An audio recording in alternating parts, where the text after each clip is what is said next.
రే hi bro. Hi Parvati. ఇంత సంతోషంగా ఎలా ఉండగలుగుతున్నావురా? రేపు నీ నిశ్చితార్థం బ్రో. మన డ్రైవర్స్ కూడా కార్లో సాంగ్స్ పెట్టుకుని ఫుల్గా ఎంజాయ్ చేస్తున్నారు.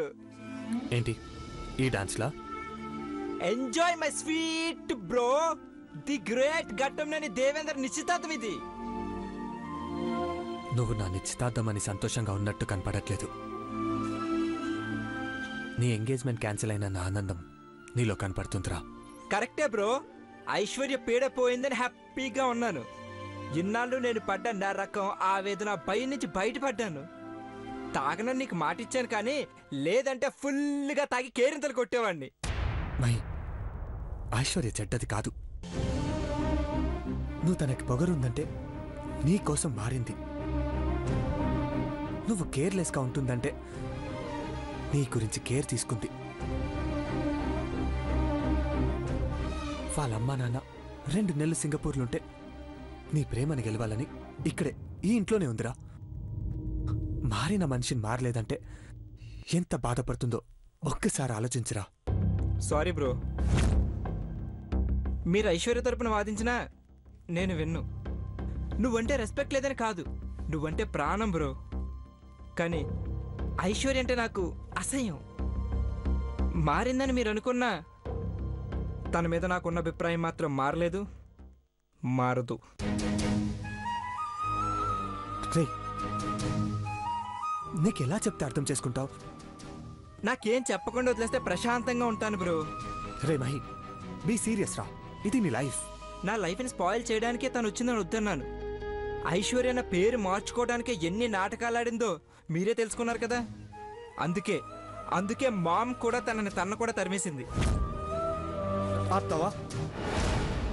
చిన్నప్పటి నుంచి ఇప్పుడు దాకా నువ్వు ఎన్ని తప్పులు చేయలేదు? 6 నెలల కిందటి వరకు ఇంట్లో వాళ్ళు నీ మీద 60 రోజు లేదు. బోర్డ్ మీటింగ్స్ క్యాన్సిల్ చేసుకుని నిన్ను విడిపించడానికి నేను ఎన్నిసార్లు పోలీస్ స్టేషన్కి రాలేదు? తప్పు మీద తప్పు చేస్తున్నా నీకే విసుకొచ్చేంత వరకు క్షమించాం కదరా. అలాంటిది ఐశ్వర్య ఒక్క తప్పు చేస్తే మన్నించడానికి మనసు ఒప్పుకోలేదా?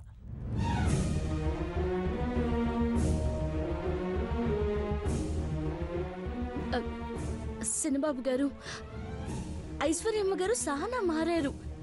కడిగిన ముచ్చల్లాంటోళ్ళు. మీరంటే ఆ అమ్మకు పానం. పానం ఇమ్మన్నా ఇచ్చేటోళ్ళను కాదు పొమ్మంటే పానం తీసుకుంటారు సినబాబు గారు.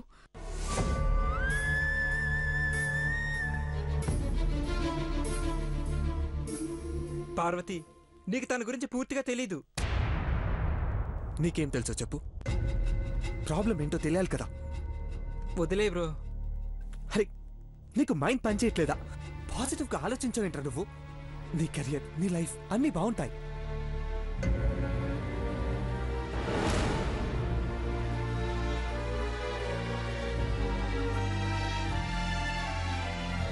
బ్రో, రాముడి చెప్పులు భరతుడు తల మీద పెట్టుకున్నట్టు నీ బూట్లు ఇచ్చే బ్రో నా తల మీద పెట్టుకుంటాను. నీ మాట చెబుతాను, హద్దు మేరును. నువ్వేం చెప్తా చేస్తాను. నువ్వు మా అందరూ అన్నట్టు నా చిన్న బ్రెయిన్ కదా, ఎక్కువ ఆలోచించలేను. మన కంపెనీని హ్యాండిల్ చేయలేననే కదా మీ భయం. గార్డెన్లో తోటమల్లిగా పనిచేయమంటావా? చేస్తాను. కార్ డ్రైవర్గా డ్యూటీ చేయమంటావా? రెడీ.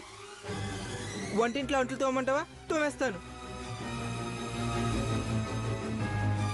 ఆఫీస్లో అటెండర్గా, గేట్ దగ్గర వాచ్మ్యాన్గా, స్వీపర్గా, క్లీనర్గా మీరెలా ఉండమంటే అలా ఉంటాను. కానీ దయచేసి మార్చిన ఐశ్వర్యను పెళ్లి చేసుకోమని చెప్పొద్దు బ్రో.